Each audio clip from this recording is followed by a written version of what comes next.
Wow, অসাধারণ দেখতে ছিল, অসাধারণ খেতেও ছিল। আমার শাশুড়ি ভালো আছে, আমি খুব ভালো আছি। তো আজকে তোমাদের সামনে একটু ব্লগ নিলাম। আজকের ব্লগটি আছে এইমাত্র আমি মার্কেট থেকে এলাম। আজকে বড় মার্কেটে গেছিলাম, আজকে বড় মার্কেটে কুঞ্জপুরে গেছিলাম। তো কি নিয়েছি তোমাদের সঙ্গে শেয়ার করছি। এই যে এটাই হচ্ছে মেন কারণ, এখনো এগুলো না করিনি। এগুলো আমার ছেলের খাতা, বই, পেন,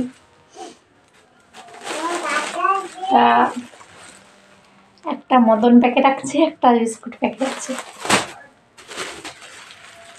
একটা সাবান, শ্যাম্পু, তেলের বোতল একটা নিলাম, আর নিয়েছি একটা কমলা লেবু।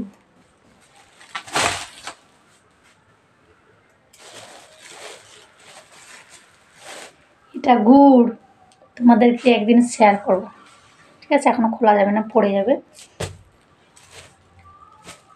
খেজুর গুড়, এখন শীতকাল না। আর এটা কি বলতো, লাল চিয়া, তোমাদের সঙ্গে শেয়ার করব, ভিডিওটা পরে দেখাচ্ছি।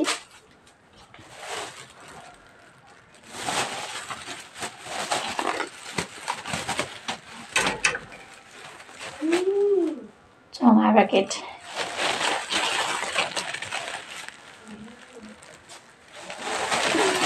একটা আমার ছেলের, একটা মেয়ের, একটা ভাঞ্জার ভাগনা, আর একটা লাতনের।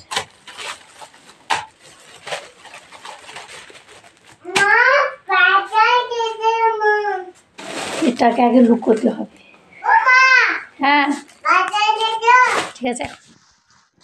ও বাবা, কি পেপারের ভিতরে সাপের মতো নড়ছে। ও দেখো কি সুন্দর বড় বড় সাইজের লাল লাল মোটা মোটা লাল চা, খেতে পুরো সেই লাগবে। তো এখন আমি মাছ লক করতে যাব, তোমরা ব্লগটি না স্কিপ করে দেখতে থাকো।